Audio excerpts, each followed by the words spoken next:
Hey everybody, welcome back to another video. As you can guess from the title of the video, you know what game I replayed, Superstar Saga. I did want to say that if I sound a little weird, it's because I was like sick 2 days ago, so I'm like recovering from that. And I also bit my tongue, so yeah, that's pretty fun. Anyways, without further ado, into the video.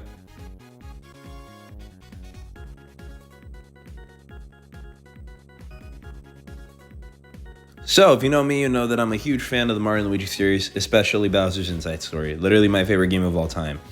So, when I saw the Nintendo Direct stating that Game Boy Advance games would be coming to Nintendo Switch Online, I was pretty ecstatic.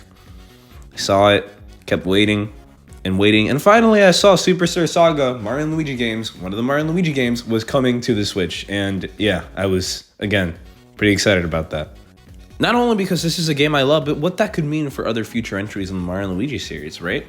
Could we get the other ones? Could we get remakes? Could we get ports? Oh my gosh, it's so exciting to know, right? So, time to talk about my experience. So, first time playing Mario & Luigi Superstar Saga was on the Wii U eShop.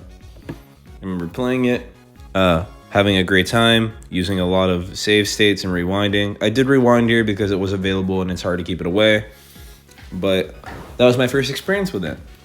Something fun I remember from that experience is that I was a child back then. I was using Miiverse, having a great time, and my aunt saw that I was using Miiverse and got like and was like, "Oh my gosh!" and went up to my mom and was like, "Your son is on social media," and I got in trouble for fucking using Miiverse, so that was pretty exciting. Another funny story about that is that there was a Mii of a Knuckles. You know how like people make Miis like of like Bowser and other, like, I mean, Knuckles not a Nintendo character, but like characters. Yeah, someone made one of Knuckles, and my mom was like, "You see that girl? That might not really be a girl." And I was like, "Yeah, Mom, I know. It's Knuckles." So that's a exciting memory about my first time playing Mario & Luigi Superstar Saga. You saw that screen recording? Yeah, I'm making this on my phone. Anyways. When playing this, I took turns playing on the oh my gosh, I'm struggling. On the dock and on the gamepad, as you can see. I also switched Mario and Luigi around like a million times because I love the sound effects in this game. Just Mario going, "Fire!" and stuff like that. I don't know. It's pretty fun. It's one of the most charming parts of the Mario and Luigi series. Like, just hearing the voices of Mario and Luigi, hearing them say things like, I don't know. It's honestly just fire, guys. Here's some clips of some sound effects from the game for y'all to enjoy. Let's go. Let's go. Hammer. Hi. Jump. Mario. Thunder. Fire. Hammer. Jump. Luigi. Spin. Okie dokie. Yo. Man, oh man, if Nintendo doesn't hop into the ASMR scene to try to make some ASMR of that. I mean, it's pretty awesome, guys. The sound effects in these games, like, yeah, I don't know, top tier. They even carried over some of these into like Partners in Time, Bowser's Inside Story, all the other games. Sound effects are always S tier in Mario and Luigi games. So you hear that, you hear Mario saying some weird stuff, you know you're in for a treat. So, other than that, you have some bangers of a soundtrack, like the one you're going to be listening to on a constant loop in this video. The whole it just makes you want to get up and dance with Mario and Luigi and their battle animations. It really does. And you're lying if you've never played the game and got up and started reenacting their movements, because you probably Gameplay is also amazing. The puzzles are fun. I would say, like, probably the best part of the game is the combat and the bosses.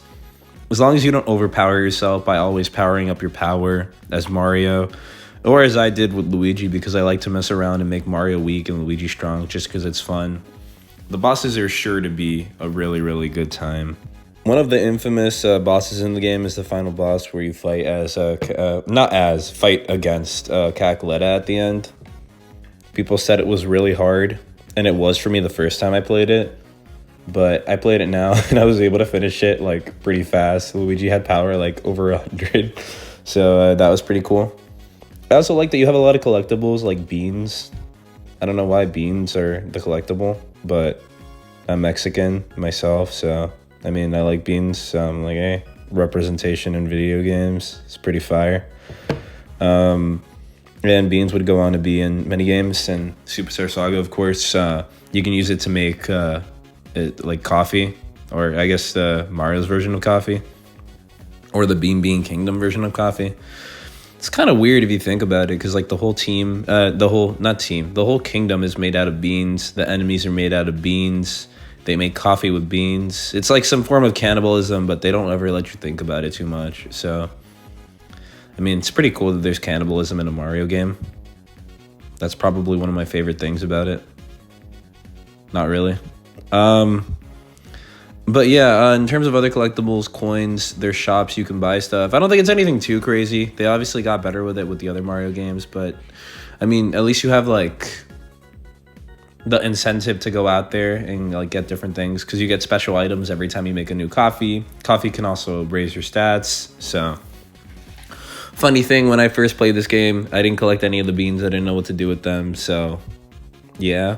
This was the first time I actually used them correctly, and I played this game about like 4 or 5 times in my life, if I'm including the remaster as well.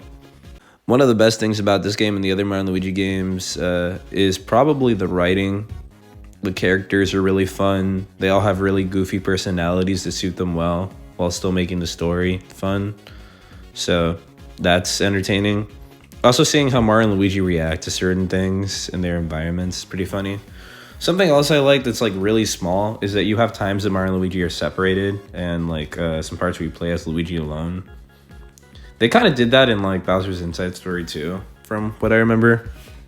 And I don't know, I like the segments of playing as Luigi alone. It was a fun time. Overall, replaying this game was a really great time. I'm probably gonna play it again in like a few years. I might go ahead and play the other Mario and Luigi games now. I don't know if I'm going to make videos on them. I am considering making a challenge video for Partners in Time, so if I decide to do that, look forward to that. Like this video if you'd like to see a challenge video. Dislike it if you wouldn't like to see a challenge video. And yeah, I hope everyone watching this has an amazing day. And I hope this video leaves an impact on you. You should go listen to some more Mario and Luigi sound effects. So let's end it off with more sound effects. Let's go. Okie dokie. Let's go. Hammer. Hurry. Jump. Mario. Thunder. Fire. Hammer. Jump. Luigi. Bing. Okie dokie.